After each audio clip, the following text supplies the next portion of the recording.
जो है वो ट्रेडर्स को इन्वेस्ट करना चाहिए, चांदी आम आदमी को नहीं इन्वेस्ट करना चाहिए, क्योंकि चांदी में वॉलेटिलिटी बहुत हाई है। बट सोने में रिटेल इन्वेस्टर को भी इन्वेस्ट करना चाहिए, अपने पोर्टफोलियो का हिस्सा बनाना चाहिए।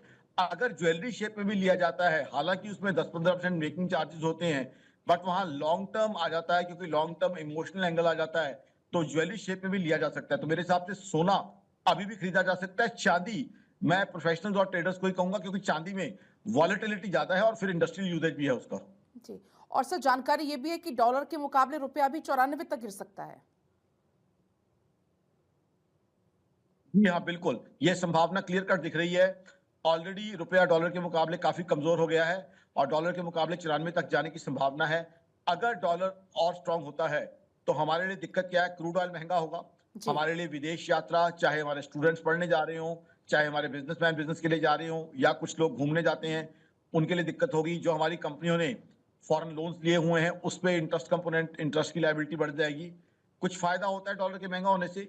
जो हमारे हिंदुस्तानी भाई विदेशों में ठीक है। बैठे हैं, वो रेमिटेंसेस अपने परिवारों को भेजते हैं, वो बढ़ जाती हैं, बट लॉसेस ज्यादा है डॉलर बढ़ने से और प्रॉफिट कम है। तो डॉलर अगर और बढ़ता है तो जाहिर सी बात है वो हिंदुस्तान की इकोनॉमी के लिए, हिंदुस्तान की ठीक आम है। आदमी के लिए नुकसान है। जी। ओवरऑल बजट को लेके काफी अच्छी एक्सपेक्टेशंस अब लग रही हैं, क्योंकि और बजट वजह पॉजिटिव यही है कि आता है सर तो जो उसका खास इम्पैक्ट तौर पर जो स्टॉक मार्केट और रियल एस्टेट मार्केट दोनों पे। बिल्कुल, जो मध्यम वर्ग उनकी नजर इस वक्त बजट पे ही फिलहाल टिकी हुई है। बात अब कर लेते हैं शेयर मार्केट अपडेट की। जियोपॉलिटिकल रिस्क बढ़ने से सोने और चांदी में लगातार तेजी।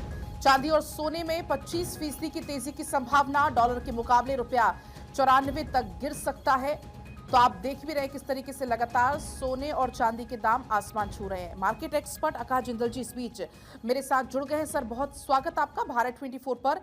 लेकिन सर जिस तरीके से सोने और चांदी के दाम लगातार तेजी के साथ बढ़ रहे हैं, चांदी 4 लाख, सोने की बात करें तो लगभग 180-85 पर पहुंच गया है, तो ये जो दाम है वो क्या इसी तरीके से आगे भी बढ़ते रहेंगे या कुछ चांसेस हैं इनके डाउन होने के?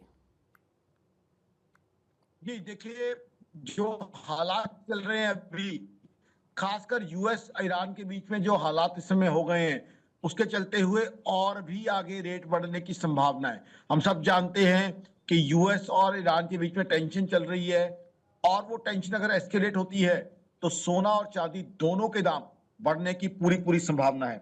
हम सब जानते हैं कि जो हालात चल रहे हैं जियोपॉलिटिकल, यूएस ने जो कुछ वेनेजुला के साथ किया, उसके बाद ग्रीनलैंड के साथ जो संभावित कार्रवाई की बात हो रही है, और ईरान को लेकर अगर टेंशन बढ़ती है तो जाहिर सी बात है वो स्टॉक मार्केट्स पे ग्लोबली नेगेटिव असर डालेगा, और सोने और चांदी की बढ़त में फायदा होगा। सोने और चांदी और बढ़ेंगे, क्योंकि जब भी जियोपॉलिटिकल रिस्क बढ़ते हैं तो सोना चांदी को सेफ हेवन एसेट माना जाता है, और हेजिंग के लिए सोने और चांदी में दबा के बाइंग होती है, और वही आज की तारीख में हो रही है।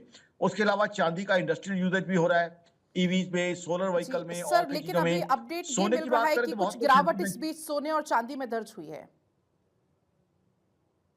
जी, तो अभी मेरा ये मानना है कि टेम्पररी गिरावट है, और भी सोना चांदी बढ़ सकते हैं, और अगर ईरान और यूएस के अंदर तो मार्केट का हाल देखें